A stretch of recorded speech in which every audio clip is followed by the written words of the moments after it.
Quick, the time is going fast away. We so must work and work. Understand?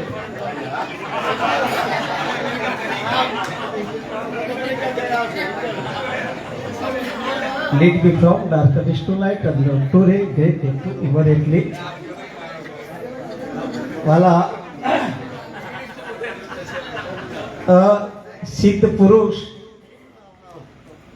એવા મોતીનાથ બાપુની પરંપરામાં જાગૃત પુરુષ એવા સદગુરુ ગુલાબનાથ બાપુની આ નિર્વાણ તિથિ નિર્વાણનો મતલબ શું છે? વાણીમાં આવે સદગુરુ શરીર છોડ્યા પછી નિર્વાણ નથી પામતા, આ ભ્રમ કાઢી નાખો. સદગુરુ જીવતા જ નિર્વાણ હોય છે. નિર્વાણ તો પદ છે. એવા બાપુની આ નિર્વાણ તિથિમાં મંચ ઉપર ઉપસ્થિત અમારા શંકરનાથ બાપુ એ બહુ તૈયાર થયા છે. બાપુ એમના ઘણા મહામંત્રો સંભળાયા છે. આ ભારત દેશમાં રેકોર્ડ બન્યા કે કોઈ ગુરુએ જો આટલા શિષ્યના મહામંત્ર આલ્યા હોય, એ તો અમે સાક્ષીમાં છીએ, ભેગા અમને આપ્યા છે.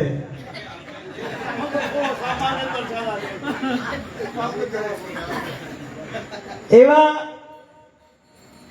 મંચ ઉપર ઉપસ્થિત અમારા ગુરુજનો, જ્ઞાનીજનો, સંતજનો, આચાર્યજનો, તો કે એમના નામથી તમે પરિચિત છો વાલા. પણ આ નારાયણનાથ એટલું જાણે છે કે કોઈ જાણતા નથી, કોઈ નહીં જાણતા. આ તો તમને લાગે કે આ જાણે છે, બાકી હું કોઈ જાણતો કશું શું જાણ્યું. હવે જે 52 છે એને જાણવો કઈ રીતે? એની કોઈ ભાષા નથી, એનો કોઈ અક્ષર નથી, એનો કોઈ ધ્વનિ નથી, એનો કોઈ અવાજ નથી, એનો કોઈ ગ્રંથ નથી. અવશ્ય જાણવું પડે. એટલે નારાયણનાથ કોઈ નહીં જાણતા. અને આ મારા પ્રવચનો નથી વાળા. તમે એમ સમજતા હોય કે આ પ્રવચનો કરવા વાળા જાણે છે? કદી નહીં જાણતા. આ પ્રવચનો કરવા વાળા જ નહીં જાણતા. પણ તમે તો વાત છોડી જ દો. ઉપનિષદ તો સ્પષ્ટ કે છે કે જે વાપરવા વાળા છે ને એ અંધકારમાં બેઠા છે, અને જે પ્રવચનો કરવા વાળા છે ને એ તો મહા અંધકારમાં બેઠા છે. આ ઉપનિષદ કે છે વાળા, હું નથી કહેતો. આ ઉપનિષદ સ્પષ્ટ બોલે છે કે જે પ્રવચનો કરે છે, જે જ્ઞાનીઓ છે એ મહા અંધકારમાં છે. એમના હાથમાં આવે એવો જ નહીં ને. ના મેં ગયા એ બુદ્ધિનો વિષય જ નથી વાલા. એ તો બુદ્ધિ તો એક ઇન્દ્રિય છે. ના પ્રવચને જ લભ્યતે. આ વાણી તો ઇન્દ્રિયો છે, એ થોડો ઇન્દ્રિયોનો વિષય છે. ના બહુ શ્રુતે ન, એ તમારા કાનનો વિષય નથી. આખી જિંદગી આમાં જતી રહેશે તો એ કદી મેળ પડશે? સમજો બરાબર. રામાયણ પુરાવો આવે છે. રામાયણ કે રાવણ જ્ઞાની હતો કે નહીં? તો શું આ જ્ઞાનીઓ રાવણ ના હોય? સાચું બોલો, તમે સાચું બોલો. જો રાવણ જ્ઞાની હતો તો આ જ્ઞાનીઓ બધા રાવણ ના હોય? છે વાલા, હોય નહીં છે. આ અંધકારમાં છે. હું મલમ પટ્ટી નહીં કરું, સીધું ઓપરેશન કરીશ. મને મલમ પટ્ટી નહીં ફાવે, અને મલમ પટ્ટી કરવાથી કદી રોગ મટે જ નહીં. અમારા ગુરુ ઓપરેશન કરતા હતા. એ કચેરા દેશ આ ઓપરેશન નહીં. થોડા અમને એ જ્ઞાની કહેતા હતા, થોડા અમને સંત કહેતા હતા. એ તો અમને ગધેડા બધ્યા સિવાય કહેતા જ નતા. ગધેડા મુંબઈની અંદર આદિત્યનાથ બેઠા હતા. કેટલા મહાન બધા બાત અને ચોખ્ખું કહે કે ગધેડા ભાઈ આવવું પડે, જવું પડે, પછી લાગવું પડે. ચાલે છે. આ ઓપરેશન હતું, મલમ પટ્ટી નથી. હું જાણું છું એ તો અહંકાર છે. તમે શું જાણો છો વાળા? તમે જાણો છો એ જાણવામાં આવે એવું નથી વાળા. આત્માના કોણ 1000 જ્ઞાનીઓ બેઠા હોય, 1000 જ્ઞાનીઓ, અને તમે ચેલેન્જ કરી દો કે તમારે ગોખેલું નહીં બોલવાનું, કોઈનું સાંભળેલું નહીં બોલવાનું, કોઈ મહાપુરુષની વાણી પર પ્રવચન નહીં કરવાના, વાહ. કોઈ ગ્રંથો પર પ્રવચન નહીં કરવાના. નાવો બોલો જો હજારે હજાર સુખ થઈ જાય. અને એમાં જો કોઈ બોલશે તો અનુભવી જ બોલશે, બાકી જ્ઞાનીઓની તાકાત નથી. અનુભવી જરૂર બોલશે. અને આનું હજારો જ્ઞાનીઓમાં એક અનુભવી હોય, અને એને ગોરખનાથ જાગૃત પુરુષ કહે છે. એને જ્ઞાની નથી કહેતા.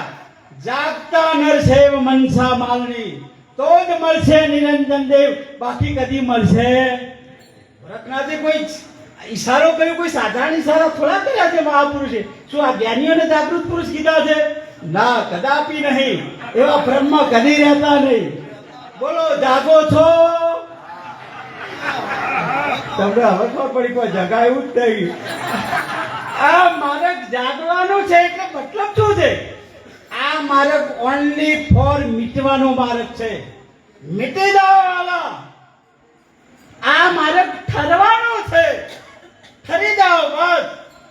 સદગુરુ મહારાજ પરમાત્માની જો કોઈ તમે એમ ના સમજતા પરમાત્મા જળ ચેતન છે. ના, એ જળમય નહીં, ચેતનમય નહીં.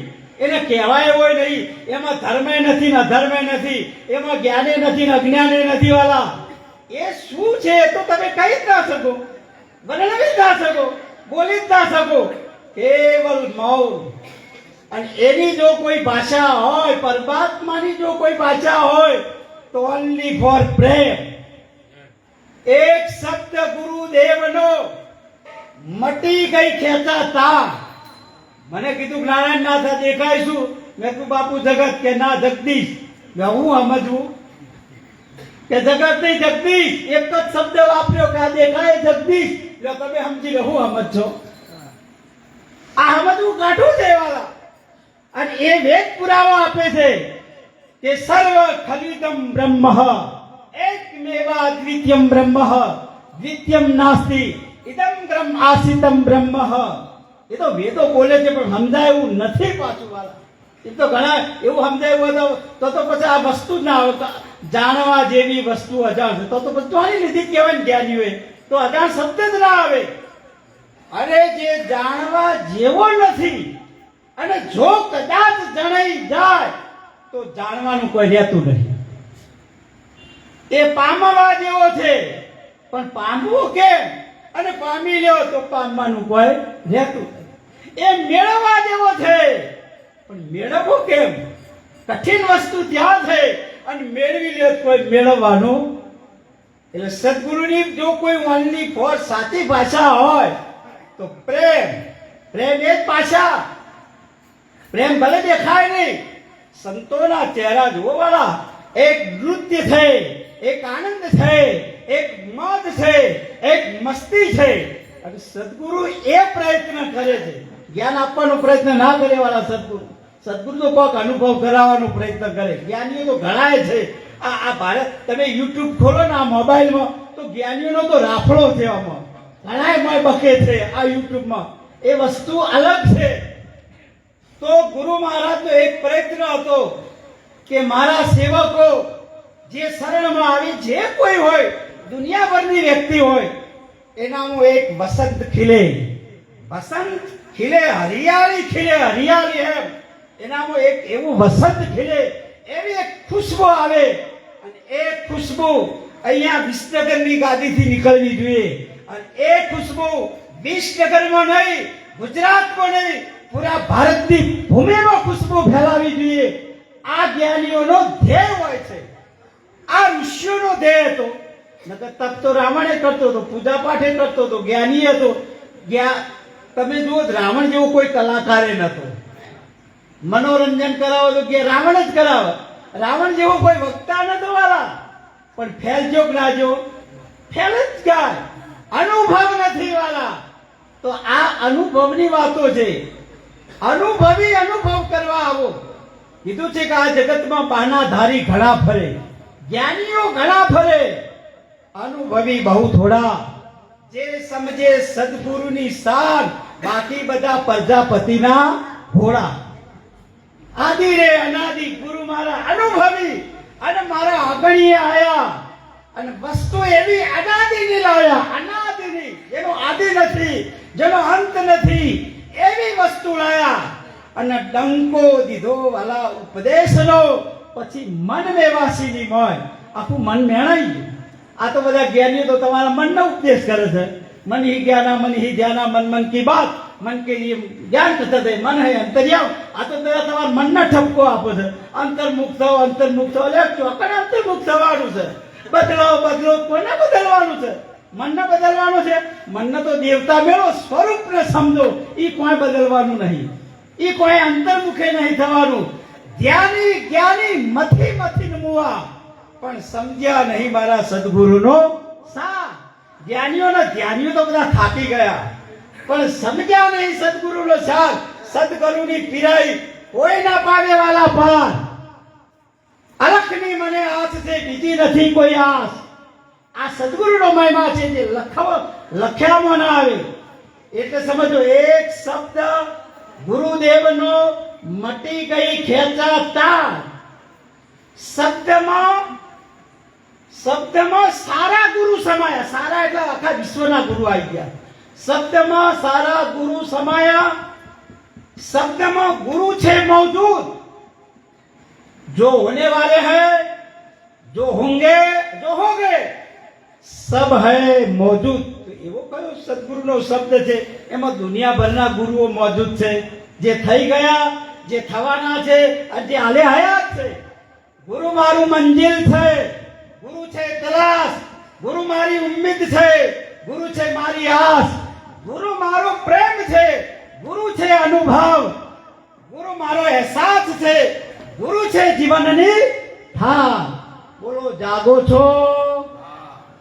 પણ જાગો હો. એક વખત હૃદયથી અને દિલથી આમ વસંત ખીલવી જોઈએ વાલા, હરિયાળી આવી જોઈએ. આ વિશ્વકર્મા શું આમ ખબર પડવી જોઈએ કે આ ભૂમિ પર એક મહાપુરુષની નિર્વાણ તિથિ છે. એક મહાપુરુષ આ ભૂમિ પર એવા આવ્યા કે જેને આપણે ઓળખી ના શક્યા. એટલે જોરદાર અંતરથી ભાવથી બોલો, બોલો સદગુરુ ગુલાબનાથજી મહારાજ કી. ભાવથી બોલ્યા, પ્રેમથી બોલ્યા. જાગો છો? ગોટા ખાધા? હવે હું મારી વાણીને વિરામ આપું છું. ખૂબ સમય લીધો. હવે આગળના જે મહાપુરુષો ધન્યવાદ છે એ બધા પધાર્યા. ગુરુજનો, આચાર્યો, અમારા ગોપાલદાસ, મહેન્દ્રરામ, બાબુરામ બાપુ, ભાઈ વિષ્ણુમાર મહારાજ, બધાના હું નામ નથી, પણ બધા મહાપુરુષો આપણું સ્વરૂપ છે. અને આ જે કઈ પ્રકાશ છે, એક રસ્તા છે, એકરૂપતા છે, શબ્દ છે, એ બધી જ સદગુરુ મહારાજની કૃપા છે. બોલો સદગુરુ ભગવાન કી. ખૂબ ખૂબ